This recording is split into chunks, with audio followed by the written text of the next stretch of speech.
Hello, beautiful family. I hope this finds you at a calm and comfortable place in your body. No matter where you are, I hope that you receive this love letter to you. This is a message about transmuting pain and trauma and how there is an emotional resonance to pain. And we like to throw around that term and it's very there's so many great conversations happening right now about transmuting pain, and I think there is this broad kind of way that pain can encapsulate a lot of different energies. And pain, it can manifest itself in so many different ways. And I think when you start to begin to understand that pain, when you start to begin to understand where that pain is rooted from, where does it sit in your body, your mind, your spirit, and how it impacts how we show up in the world and how we move in our body and allow ourselves to be free and also be able to shine a light on the shadows, on the places in us that we would rather not feel. And when that brings up a lot of restriction, that brings up a lot of like this inability to sit with something can cause it to fester more. There can be a pushing away of certain pain and certain and pain can come in so many different forms, right? What I just mentioned about how pain can really encapsulate so much. And when we're talking about pain, there can be so many ways that it can manifest, and some of those ways, right? Emotionally, physically, spiritually, mentally, in our thoughts, in our programming. And when we work on uncovering that pain, there is a lot of ways that we can start healing our body, and not only healing our body, but start to transmute and bring that energy of pain out into other areas of our life, so that we can manifest of present experience of this present moment, so that we can manifest something greater, so we can manifest something better for us, something better in our body, something that's more whole and freely flowing. So I'm just gonna give a little personal anecdote. I have been working through a lot of aspects of myself lately that stem from an idea of rejection, being discarded by people, being misunderstood. And the funny thing about those things is that it can cause a lot of shadows, a lot, and let's break down shadows, right? A lot of things can cause us to continue certain loops in our head, and certain loops in our life, certain cycles, the way that we show up. That's a loop, right? How we show up shows how we are retaining our internal landscape, how we are maintaining and retaining that internal landscape. And if we're growing seeds in our garden that stem from a lot of other places where we didn't feel whole, where we felt discarded, where we felt in pain, shame, guilt, any one of these things, those resonances can then start to impact the body, right? I'm gonna make a few other videos about this, but about, because this is a constant ongoing process, right? We are constantly transmuting the external and internal landscape into this amalgamation in this whole picture. And what are we painting? So there's this idea of, okay, so for example, I've been really processing like rejection and like being discarded lately, and I'm realizing how that stems from a lot of past experiences that were not fun going through them, but really planted certain seeds that grew into cycles of resonances. So when I experience something again in my reality that has something to do with anything related to that, to rejection, for example, when I experience that in my reality now, it can trigger that same cycle and loop of thinking that then perpetuates that shame or that feeling discarded, feeling worthless. It can perpetuate it and then take us off track to continue certain cycles when there could have been a new track that we are walking, a new thought pattern, a new mindset, a new way to exist in our body. And there's such a need to bring light to those aspects that we rather would not. It's hard, right? It can be difficult to sit with pain when you haven't before, when those shadows are dancing on the wall. They can be really scary. They can be really daunting.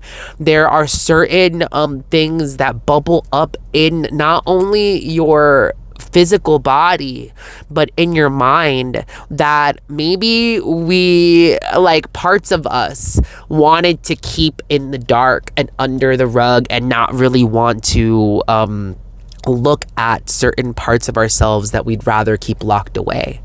And the thing about that is that that does not serve us. It does not serve our wholeness. It does not serve a feeling of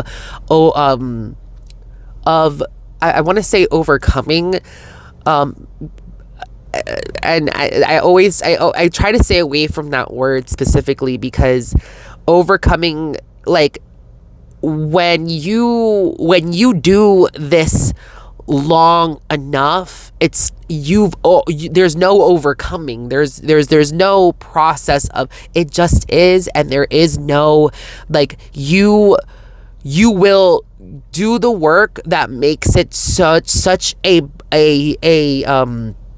smooth and very consistent process. I'm trying to find a word, the word for this, and there's many words for anything, right? But it becomes such an efficient process within you, where when things come up, they won't be something that you are needing to overcome. They just are. They're just things that now, okay, I know where this is coming from, and now I'm not having the same reaction internally that I'm having that brought those thoughts and ideas to a cyclic kind of nature of just repeating the same kind of feelings and rejection. And feelings can be really hard to kind of course, right?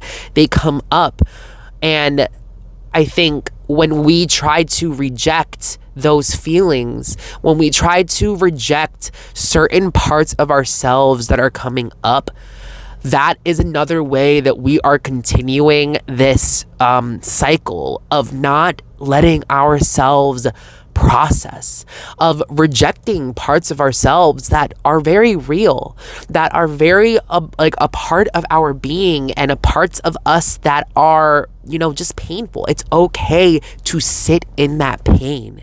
It is okay to sit in that place of, okay, that really hurt. where did it come from? Why did it come from? Like why? Like what? Why? Where? Like, it's like the W's. It's like really investigating those feelings. It's really, and investigating it makes it seem like a solely logical place, but it really involves both being logical in a way where you can be the observer of those feelings and processes in your body. You can be the observer in your mind, in your body, about what's coming up. And when you're the observer, you take your power back. When there's a balance of letting yourself be in that logical place where you're investigating and you're really asking, you're like pushing your process away from the hold that the emotions and feelings and thoughts can have, and you're guiding them in a way where you're also allowing yourself to process. You're allowing yourself to feel. So like I experienced this thought, this reaction, this event, this occurrence, this situation, and something resonated in me. It struck a chord. It brought something out that I maybe didn't know was there, or I knew was there, and I'm like having some sense of like memory of like, oh, this is a deja vu, like why am I experiencing this again? And when you allow yourself to be in that moment, and process and let yourself experience a certain resonance physically, a certain reaction, a certain pain, a certain shame feeling, certain feelings that come from like certain experiences. And when you let yourself sit in that, and then there's a balance of that experience, that emotional mental experience, with it's like the scales again, and this is what I brought up in my last video. Definitely, I'll link it below. But there's this scale within you where you can balance out certain things, and in this case, logically. So logically is on one side. Logic is on one side of the scale. It's very non-emotional, right? And then that like doing one or the other completely can really be imbalanced for you and not bring you out to a place where you can observe and then steer and then process and then let flush out, and then you can retain the wisdom, the knowledge that comes from understanding your experience from a heightened observed, from the observer standpoint, so that you can then steer and flush out certain emotions that were painful, that came from different experiences that maybe you retained in your garden. And now the weeds that grew and the flowers that grew, now they're not serving you no more. They likely never did, but it was a way that we could keep our minds, or it was a way that our minds and bodies processed something that just grew. It was just like a plant. Like, I didn't know that I was going to grow this kind of weed, but it grew nonetheless. And there's a way, like transmuting that is a potent way to transmute pain. And this video is almost ending. I want to talk more about this, but I have enough storage on my phone for, like, I just felt this really quickly. I'll definitely go in a deeper dive about how to do this, because there's definitely a process there, but it really is as simple and complex, really, truly. Doing it is very, it can feel complicated, but the simplicity in it is that you are the scale. Your body is the scale. Your spirit is a scale. You are the scale. And when you feel and go down a certain process, a certain cycle of pain and things coming up and bubbling to the surface, and certain pains in your mind, body, certain cycles of thoughts that feel painful, when you feel that, there is an ability, an intrinsic ability in you to be able to transmute that by allowing yourself to be the observer and step outside of either, okay, I'm gonna push this away and this is blah blah blah blah blah, and I'm gonna be logical, and then also balancing that with the emotional processing and letting yourself truly be in this moment, while also envisioning the situation, the pain, as something that is like a cloud passing by in your mind, or something in your mind where you can release and separate and push back. And I have to end this video here. Goodbye. I'll talk about this more later.